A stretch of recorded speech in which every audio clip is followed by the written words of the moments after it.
Dangerous because the government will, from September, start releasing serious criminals from prison partway through their sentences. Among them, as things stand, will be many violent criminals, including killers, rapists, and child sex offenders, because Labour and the Liberal Democrats voted against our amendments to exclude them from the early release scheme. Terrible. Thanks to those Labour and Lib Dem votes, some of those released may be convicted members of the rape gangs. Our position remains clear, Madam Deputy Speaker. Not one of these dangerous, disgusting people should ever have been included in Labour's early release scheme. Well said, that. And it seems the next leader of the Labour Party, the next Prime Minister, disagrees with the Justice Secretary and Sentencing Minister and agrees with us. His people told the Sunday Times he wants to prevent child sex offenders walking free. His advisers, they say, are working on primary legislation. But they also say, with the Right Honourable Member for Makerfield not taking office before the summer recess, they might not be able to act in time.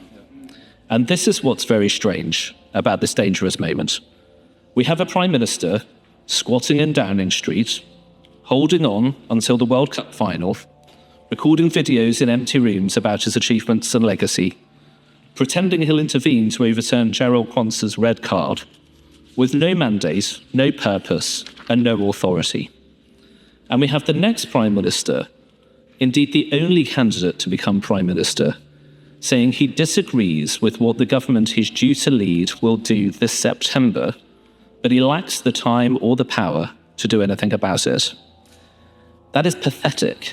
I thank the Shadow Minister for giving way, further to the point that my honourable friend meant, that the last Conservative government granted early release largely in secret to more than 10,000 prisoners, including domestic abusers and those that posed a risk to children without appropriate safeguards already in place, and then called a general election when the prisons were full.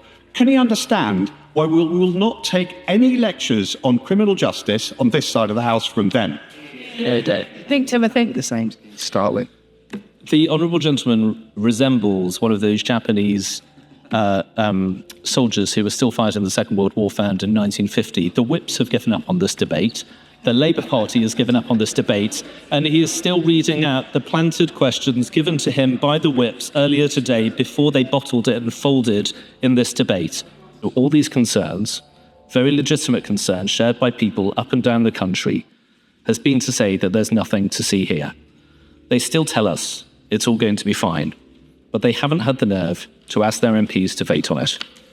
They say the criminals they release early will be, this is another quote, will be managed under strict licence conditions and can be recalled if those conditions are breached, as though this is some kind of special new initiative.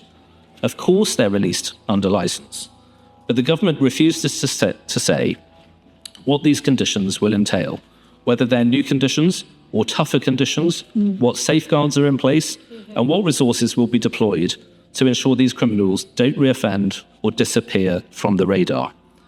If they won't even tell us how many prisoners released under SDS 40 have been recalled to prison, how can we trust them with what they say about SDS 33?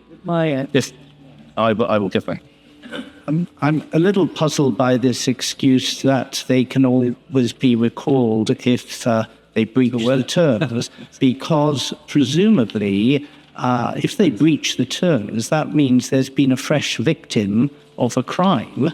And so otherwise, it's rather pointless to see what reassurance this is giving. But what I'd really like to ask my honourable friend is this. Does he know what proportion of the prison population is made up of serious sexual or other serious offenders? Because I can't believe that it's such a high proportion that even if the prison system were utterly full up, they couldn't release someone else rather than releasing such serious offenders. Thank you, Madam Deputy Speaker. I think my honourable friend puts his finger on the button, and this is something we've been saying. The government has been saying in response to us that, no, this is absolutely necessary. We must release these serious sex offenders. Otherwise, there will be a crisis in the prison system. But it's clear that the Right Honourable Member for Makerfield, the next Prime Minister, agrees with us and not with them, which is why they folded in this debate and this stage this afternoon. And I feel very sorry for the Minister that he's been put in this position. It's one man in two governors. And he's in a very difficult position. Of course it's possible, even if you accept we need to have an early release scheme of the kind that the government is introducing, to exclude the kinds of offenders that my honourable friend just described. And if they're releasing, as I was saying, if they're releasing record numbers of prisoners in error, how can we trust the government to get these processes right? Madam Deputy Speaker, it's easy for debates like this to be lost in statistics, technocratic jargon, and legal language. So I would like to end on this important note. Fiona Goddard was just 14 when she was abused by a rape gang.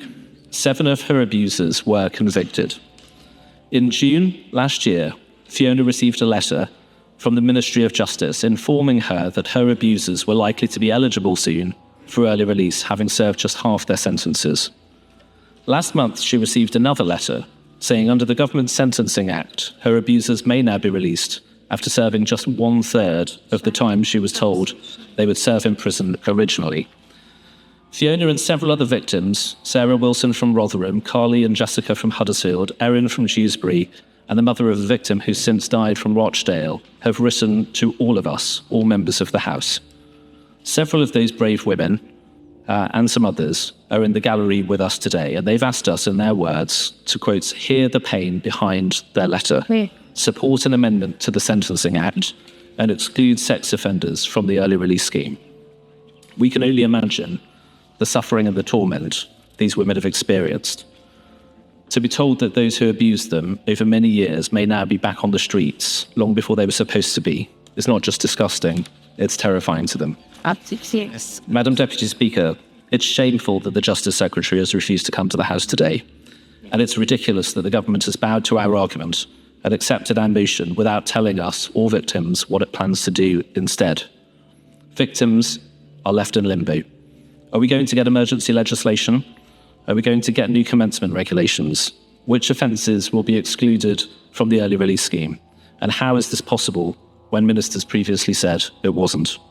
The minister is about to take to his feet, but I'm afraid he has no authority and no idea what's going to happen next. This dying government needs to be put out of its misery, and we need answers, not evasion, from the only person who can actually answer, and that's the Right Honourable Member for Makerfield. So in the aftermath, the government rightly wanted to ensure this would never happen again. The Home Secretary, then Justice Secretary, commissioned the Right Honourable David Gauke to undertake an urgent review of how we sentence offenders. Upon its conclusion, Gauke found that under the previous administration, it was only when the criminal justice system was in 3 days of collapse that action was taken. We recognised then that a two-pronged approach was required. One was to build more prisons, backed by capital investment. That is how we have been able to embark upon the biggest prison building programme since the Victorian era. 14,000 new prison places by 2031, 3,200 places already delivered 2 years into this government. Contrast that with just 500 extra places over 14 years under the party opposite. In the 14 years of Conservative government, 23 prisons were closed. 23 prisons were closed. Very grateful to the Minister for giving way. But can you not understand that there are people such as my constituent Leanne Vaughan, whose daughter was killed by a hooligan driver? They had to wait 28 months before this hooligan driver was sentenced. He was sentenced to 66 months in prison, was released after 21 months. People out there do not believe what the Minister is saying. It is appalling, and there are people really, really heartbroken by the losses, and this government is not meeting up to their expectations, or indeed ours.